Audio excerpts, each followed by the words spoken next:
Welcome to SS news. నేను మీ శోభ.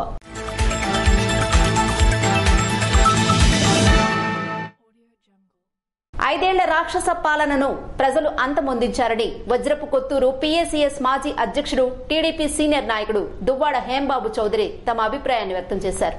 శ్రీకాకుళం జిల్లా పలాస నియోజకవర్గ కేంద్రంలో దువ్వాడ హేంబాబు చౌదరి మీడియా సమావేశం నిర్వహించారు.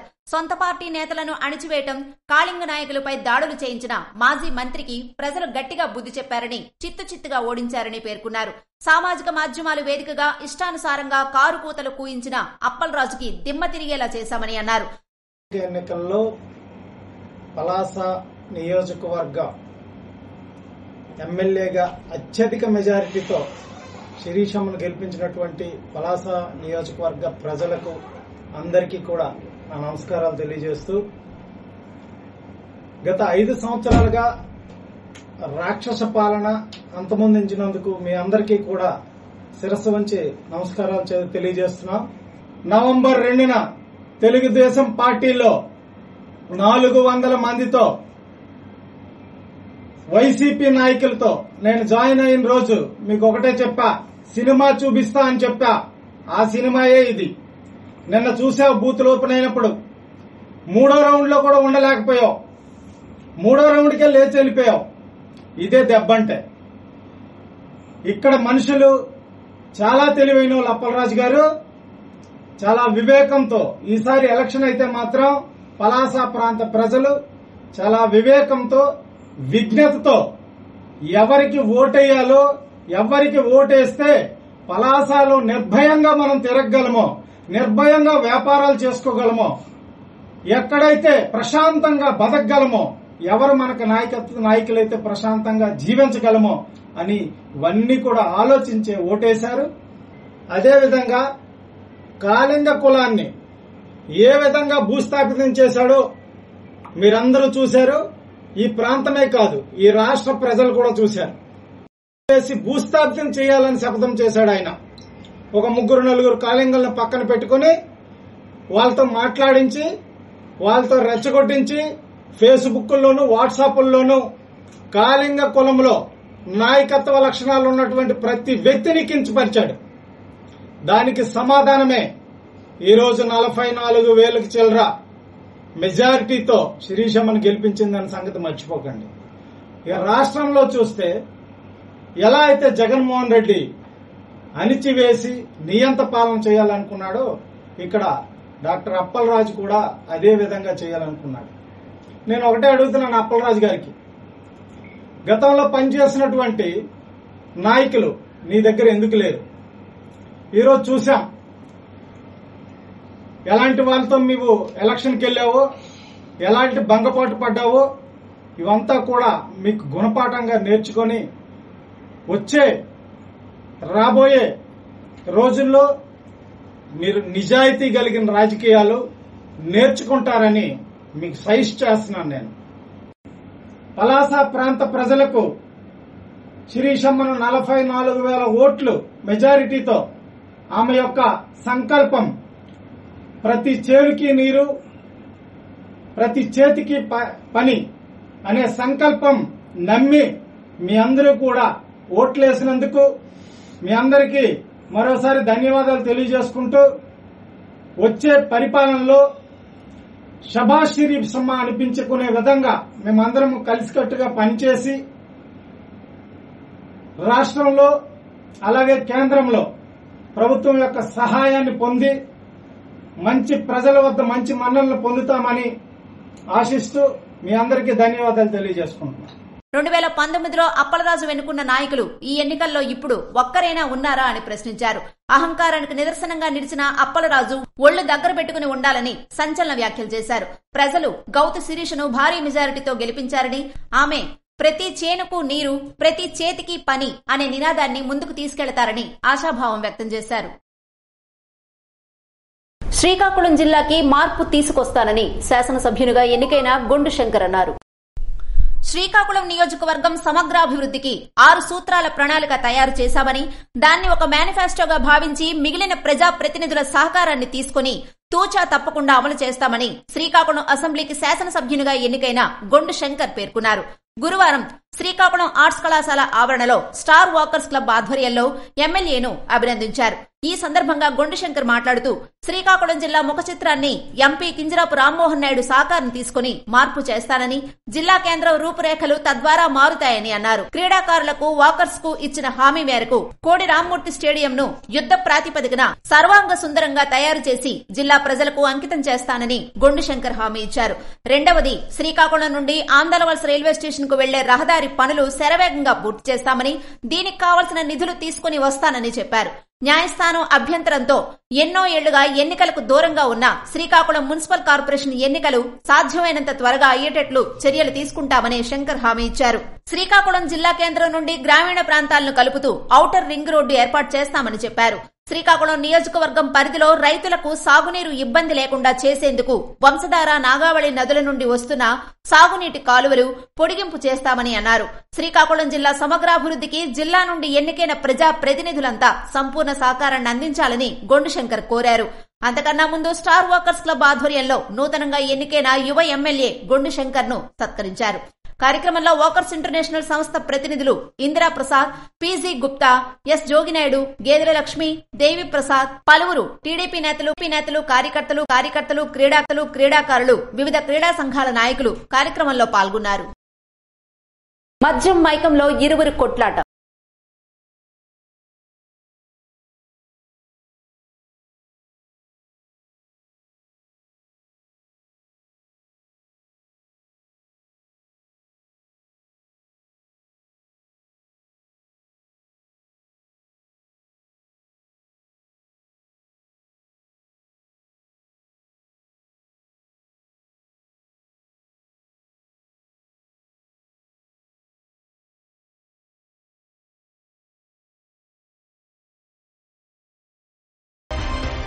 మద్యం మత్తు ఇద్దరు ప్రాణాలను బలితీసుకుంది. సోంపేట కొర్లాం మెయిన్ రోడ్డులో ఉన్న సంగీత దాబాలో పనిచేస్తున్న ఇద్దరు వ్యక్తులు వారి వ్యక్తిగత కారణాలతో గొడవపడ్డారు. పోలాకి మండలం చెల్లాయవలసకు చెందిన మాడుగుల రాంబాబు, అదే దాబాలో పనిచేస్తున్న కొలిగాంకి చెందిన మహంతి మద్యం మైకంలో గొడవపడ్డారు. ఈ గొడవలో పోలాకి మండలం చెల్లాయవలసకు చెందిన మాడుగుల రాంబాబుపై మహంతి రాయితో దాడి చేసి హత్య చేశాడు. విషయం తెలుసుకున్న దాబా యజమాని బారువా పోలీసులకు తెలియజేయగా బారువా ఎస్ఐ, సోంపేట సిఐ మల్లేశ్వరరావు సంఘటనా స్థలానికి చేరుకుని కేసు నమోదు చేసి దర్యాప్తు చేపట్టారు. రాత్రి జరిగిన సంఘటన మీద మట్టా గణపతిని హోటల్ ఓనర్ ఇచ్చిన రిపోర్ట్ మేరకు కేసు నమోదు చేయడం జరిగింది.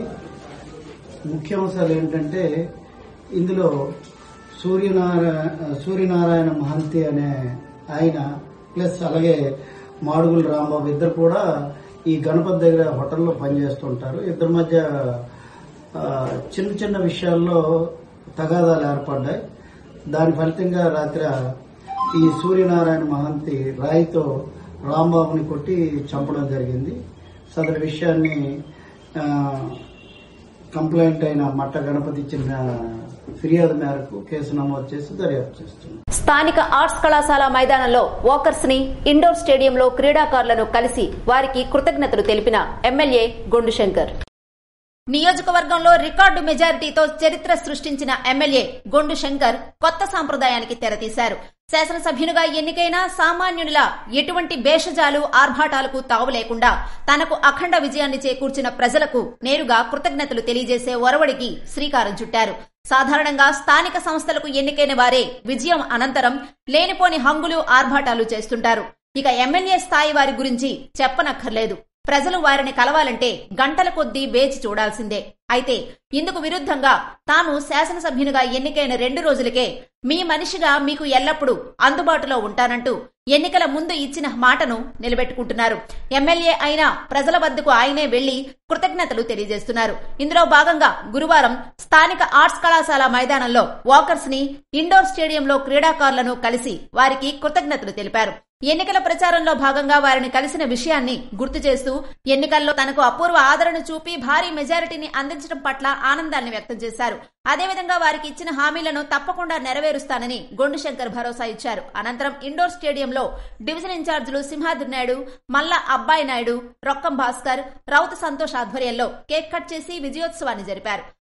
నేను థ్యాంక్స్ గివింగ్ వచ్చాను. ఇప్పుడు మళ్ళీ మీరు ఏదైతే చెప్పారో వీటన్నిటి మీద నేను స్టెప్పింగ్ అవ్వలేదు పూర్తిగా, నా ప్రమాణ స్వీకారం అవ్వలేదు కనుక మనం ఏం మాట్లాడినా మీ ఇంతకు ముందు వచ్చి మాట్లాడినట్టే ఈక్వల్ కనుక మళ్ళీ మనం అన్ని విషయాల మీద మళ్ళీ తర్వాత కూలంకషంగా చర్చించుకుందాం. అందరికీ థ్యాంక్స్ గివింగ్ చెప్పడానికి వచ్చాను.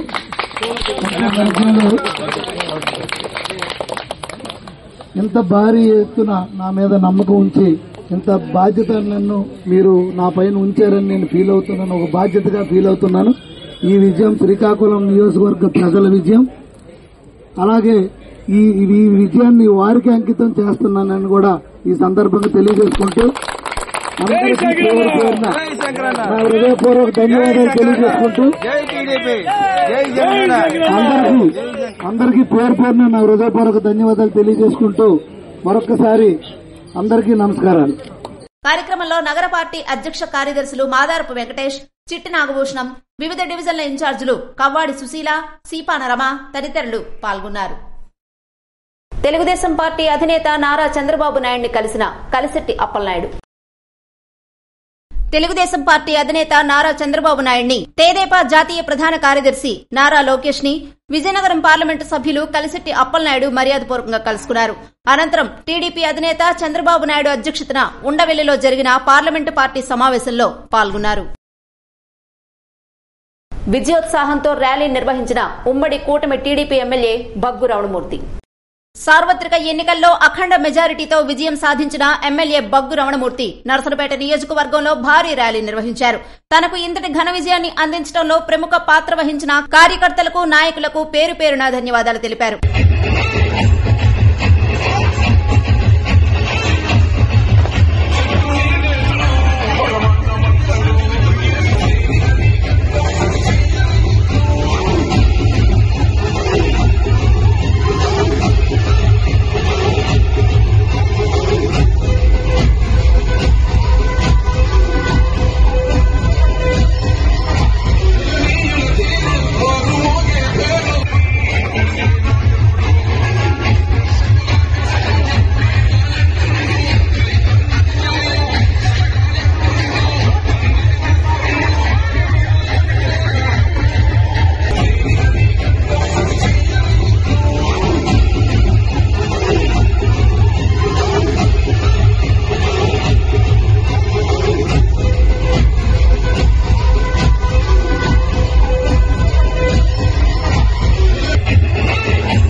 ర్యాలీలో బగ్గు రమణమూర్తి అభిమానులు బాణసంచా కాల్చుతూ జై తెలుగుదేశం అంటూ నినాదాలు చేశారు. ఇంటర్మీడియట్ తర్వాత విద్యావకాశాలపై పద్మావతి జూనియర్ కాలేజీలో సదస్సు నిర్వహించారు. చదవాలనే ఆశయం ఉన్నా అవగాహన లేక చాలా మంది విద్యార్థులు వెనుకబడుతున్నారు. సరైన మార్గదర్శనం లేక ఏదో ఒక కాలేజీలో చేరి అర్హత లేని ఫ్యాకల్టీ చెప్పే పాఠాలు విని చదువు పూర్తయ్యాక ఉద్యోగాలు రాక ఇబ్బందులు పడుతుంటారు. లక్షలాది మంది విద్యార్థులు ప్లేస్మెంట్ లేక తల్లిదండ్రుల మీద ఆధారపడడం చూస్తున్నాం. భవిష్యత్తు బాగుండాలంటే ఇంటర్ దశలోనే విద్యార్థులకు ఉన్నత విద్యపై అవగాహన ఉండాలి. ఈ విషయంపై తల్లిదండ్రులకు, విద్యార్థులకు అవగాహన కలిగించేందుకు పద్మావతి జూనియర్ కళాశాలలో కెరీర్ గైడెన్స్ పై అవగాహన సదస్సు నిర్వహించారు. కార్యక్రమానికి ముఖ్య అతిథిగా హాజరైన ప్రముఖ వ్యక్తిత్వ వికాస నిపుణులు, సైకాలజిస్టు డాక్టర్ మాకేన సతీష్ పలు సూచనలు చేశారు. ఇంటర్మీడియట్ తర్వాత విద్యార్థులు ఎంచుకునే మార్గంతోనే వారి భవిష్యత్ ఆధారపడి ఉంటుందన్నారు. కేవలం ఐఐటి, ఎన్ఐటీలు మాత్రమే కాకుండా ఐఐఎంలలో చేరడం ద్వారా మంచి ఉపాధి అవకాశాలు పొందొచ్చన్నారు. నేటి తరంలో మల్టీ స్పెషలైజేషన్ డిగ్రీని పూర్తి చేసిన విద్యార్థులకు బంగారు భవిష్యత్తు ఉంటుందని తెలిపారు.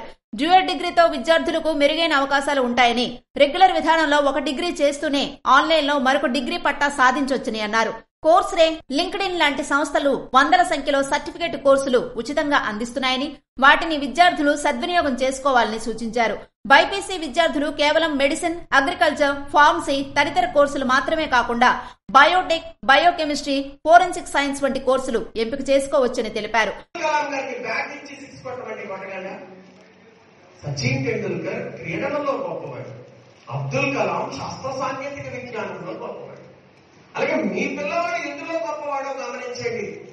అంతేగాని పక్కింటోడికి ఎంసెట్ ర్యాంక్ వచ్చింది, నీకు రాలేదు, నీకు రాలేదు, నీకు రాలేదు, నీకు రాలేదు, నీకు రాలేదు, ఇంట్లో 2 పిల్లలు ఉంటారు మన దగ్గర. అక్కలాగా నువ్వు లేవు, అక్కలాగా నువ్వు లేవు, అక్కలా అక్కడ చూసి నేర్చుకో, అక్కడ చూసి నేర్చుకో, అక్కడ చూసి నేర్చుకో. మొన్న కావాలి వచ్చింది నా దగ్గరికి, అలా అబ్బాయిని తీసుకొని, సార్ ఫస్ట్ ఇయర్ లో మంచి మార్కులు వచ్చాయి, ఇంటర్మీడియట్ సెకండ్ ఇయర్ మార్కులు తగ్గిపోయాయి. ఏ రంగంలో ఎందుకు తగ్గిపోయాయి అడిగాను. మా అమ్మ ఎదురింటి అమ్మాయిని చూసి నేర్చుకో, ఎదురింటి అమ్మాయిని చూసి నేర్చుకో, ఎదురింటి అమ్మాయి, నేను ఆ ఎదురింటి అమ్మాయిని చూస్తూ అలా ఉండిపోయింది సార్, మార్కులు పోయింది సార్. మీ పిల్లలతో మిమ్మల్ని మీ పిల్లల్ని పోల్చండి నాన్న. ఫస్ట్ లాస్ట్ మంత్ పెట్టే ఎగ్జామ్ లో నీకు 8 మార్కులు వచ్చాయి, 20 వచ్చాయి. నెక్స్ట్ ఎగ్జామ్ లో నాకు 25 మార్కులు రావాలి. తనతో తనని పోటీమని చెప్పాలి తప్ప పక్కవాడితో పోటీమని చెప్పకూడదు. దానివల్ల వాడిలో నైరాశ్యం ప్రారంభమవుతుంది, డిప్రెషన్ ప్రారంభమవుతుంది. కంపేర్ చేయండి. ఇవాళ అసలు మనం ప్రాథమికంగా ఒక కార్పొరేట్ కంపెనీ ఇంటర్వ్యూకి వెళ్తే ఒక క్యాప్జెమినీకో, ఒక గూగుల్కో, ఒక వెరాకిల్కో, ఒక కాగ్నిజెంట్కో, ఒక ఫేస్బుక్కో, ఒక ఫ్లిప్కార్ట్కో ఇంటర్వ్యూకి వెళితే ఇంటర్వ్యూలో చూసేది ఏంటో తెలుసా? మీ పిల్లల యొక్క సబ్జెక్ట్ నాలెడ్జ్, మీ పిల్లల యొక్క యాప్టిట్యూడ్ నాలెడ్జ్ కంటే కూడా మీ పిల్లల యొక్క కమ్యూనికేషన్ చూస్తారు. కళాశాల డైరెక్టర్ సిహెచ్ దుర్గాప్రసాద్ మాట్లాడుతూ, నేటి ఆలోచనే రేపటి భవితకు బాటలు వేస్తుందని, ఉన్నత విద్య అందించే కాలేజీల్లో చేరితే లక్ష్యం దానంతట అదే నెరవేరుతుందన్నారు. కరిక్యులం, సిలబస్ రెండింటికి ప్రాధాన్యతనిస్తూ విద్యార్థి సర్వతోముఖాభివృద్ధికి తోడ్పాటు అందించే విద్యా సంస్థలను ఇంటర్ తర్వాత ఎంపిక చేసుకోవాలని సూచించారు. ఇంటర్ తర్వాత తప్పటడుగు వేస్తే భవిష్యత్ అంధకారం అవుతుందన్నారు. ఈ క్రమంలో విద్యార్థులు ఇంటర్ తర్వాత ఏ కోర్సు చదవాలి, ఏ యూనివర్సిటీలో చేరితే బాగుంటుంది అనే విషయాలపై తల్లిదండ్రులకు అవగాహన కల్పించారు. కార్యక్రమంలో తల్లిదండ్రులు, కళాశాల అధ్యాపకులు, విద్యార్థులు పాల్గొన్నారు. చరిత్రలో నిలిచిపోయే రికార్డు మెజారిటీని సాధించి తొలిసారి ఎమ్మెల్యేగా గెలిచిన గొండు శంకర్ కు అభినందనలు వెల్లువెత్తుతున్నాయి.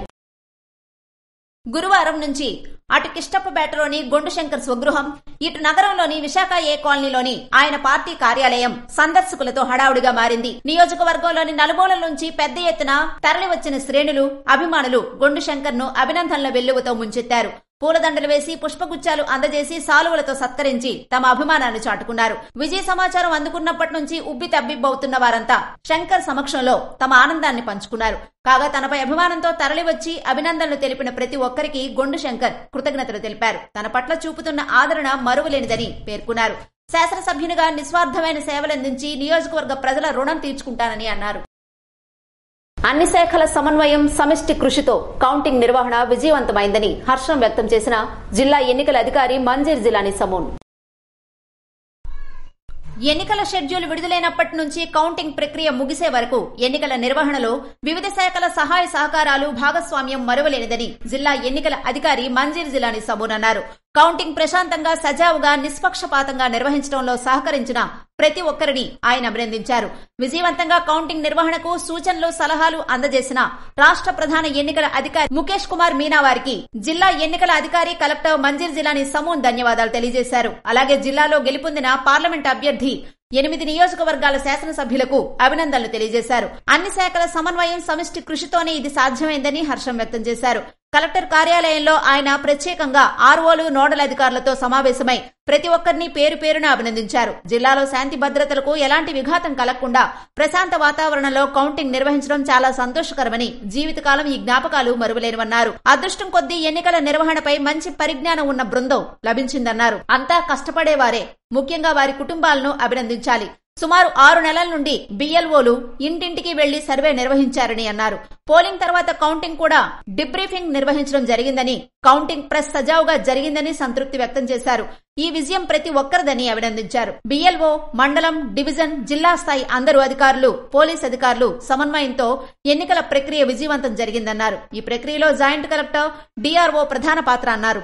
పోలింగ్, కౌంటింగ్ నిర్వహణకు ఏర్పాట్లు చేసిన ప్రతి ఒక్కరిని కొనియాడారు. కౌంటింగ్ విజయవంతం చేయడంలో పెద్ద పాత్ర, హింసాత్మక ఘటనలు జరగకుండా అడ్డుకట్ట వేయడంలో ఎస్పీ కీలక బాధ్యతలు పోషించారన్నారు. సబ్ కలెక్టర్, ఆర్ఓలు చేసిన కృషి, గత 4 నెలలుగా నోడల్ అధికారులు అంకిత భావం చేపట్టిన విధులు, ఇవన్నీ పోలింగ్, కౌంటింగ్ పూర్తి విజయవంతం చేయడానికి సహకరించాయని అభినందించారు. జాయింట్ కలెక్టర్ ఎం నవీన్ మాట్లాడుతూ, పోలింగ్, కౌంటింగ్ లో ఎటువంటి సమస్యలు ఉత్పన్నం కాకుండా సమన్వయంతో పనిచేసి విజయానికి ప్రతి ఒక్కరూ ముందుకు వచ్చారన్నారు. శిక్షణా తరగతుల్లో అందరూ సమన్వయం వహించారని కొనియాడారు. శిక్షణా తరగతులందరికీ ఉపయోగపడ్డాయన్నారు. నిర్దేశించిన పనులు ప్రతి ఒక్కరూ అంకితభావంతో పనిచేయడం ఈ విజయానికి కారణమన్నారు.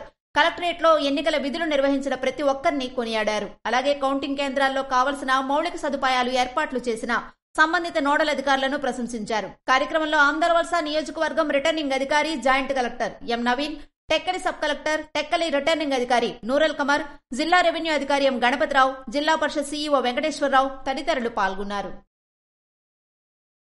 ఇవి ఈనాటి వార్తలు. మరిన్ని వార్తలతో మళ్లీ కలుద్దాం. చూస్తూనే ఉండండి ఎస్ఎస్ న్యూస్.